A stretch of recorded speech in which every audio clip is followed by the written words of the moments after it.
Hi and welcome to this Blueberry Markets video update with me, John Kibler, Head Currency Analyst.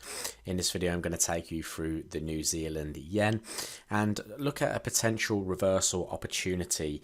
Now we spoke about the New Zealand dollar recently in the week ahead analysis. We've also talked about it a little bit last week, and the reason why we're trying to focus on Kiwi at the moment is because it is at an extreme on the strength meter. So what I'm looking at is when price gets to an extreme on the strength meter, we often see a reversal opportunity form.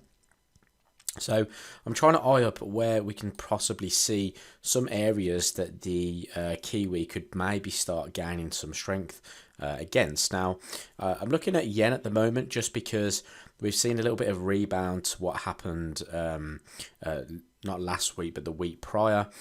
We've seen some buying coming back into the market on the stock markets. That has created a little bit more of a risk-off sentiment in the market. A risk-on sentiment in the market where the yen has weakened slightly, the dollar has weakened slightly. So I'm looking for opportunities to trade against currencies that are starting to just weaken. Yen is one of those. The strength meter is also kind of highlighting that. We can see this white line here started to move slightly to the downside.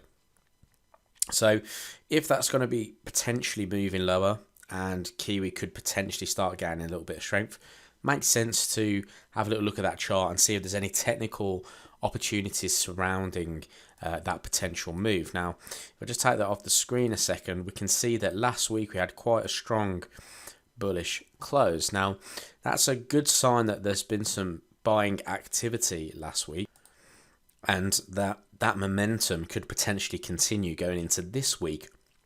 Because what we typically look for is when price forms either a reversal candlestick at support, like this one up here, what we tend to look for is a potential for the opportunity for price to move lower. Price has then come into a support zone just down through here, around about that 75 area. We've formed basically a complete reversal to the previous week's price action, and now price could potentially push to the upside. If price is going to do that, what we would typically look for is a trend to develop. So within this weekly, you'll see a 4-hour downtrend there.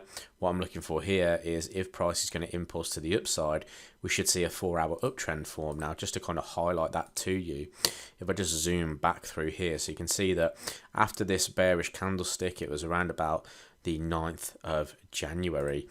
So if I go up to that week, let me just zoom out a little bit there. It's pretty much after this week here, okay? So this is the week beginning sort of the 9th of Jan or the 10th of Jan, and price has pushed to the downside. It created lower lows and lower highs. So that's what I'm looking for to happen down in here, just the opposite effect, the market making higher highs and higher lows instead, because if the weekly is going to start pushing back towards this sort of area here potentially, then we should see a 4-hour uptrend develop. And what you can see if I zoom in right now is that price has recently started to form a trend. The market has broken through this high here, and is now breaking through this high. So the market making higher highs and higher lows is something we want to be looking for. What we want to do is just identify areas where we want to take or see buyers step back into the market. You know, we don't want to buy at a high because a high can act as resistance.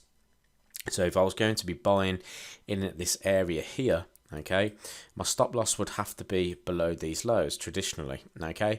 Now that's quite a large stop loss. The market would have to move quite a large way in order to fulfill a decent profit on that. So what I would be looking at in particular is how price reacts to this area. Do we get price breaking through the high and closing above the high, number one, okay, because I want to see that the buyers are strong above this area, basically seeing that value is more desired higher up. Then I want to look for areas where that sort of buying pressure has come from, or the demand has come from. And we can see that this candlestick here, this bearish candlestick, basically is where price has turned, okay. The market has decided that it was going to pull back a little bit, but then pursue those buying opportunities, or seeing those buyers continue from down at this point. So if we were to see multiple closes above this swing high, what I'll be looking for is a pullback into this zone where buyers were active previously, and then I'll be looking for long opportunities in and around this area. So the area in particular is 76.70 down to 76.44. So if we started to see the buy momentum here on a lower time frame even, or particularly on this time frame as well, I'll be looking for potential opportunities in and around this area in line with this potential weekly move forming. So I'm going to leave it there. I hope you enjoyed the video update. If you did, leave this video a thumbs up, subscribe to the YouTube channel to watch some more of our Forex trading content, and don't forget, comment below what you think about New Zealand yen, and I'll speak to you in the next video.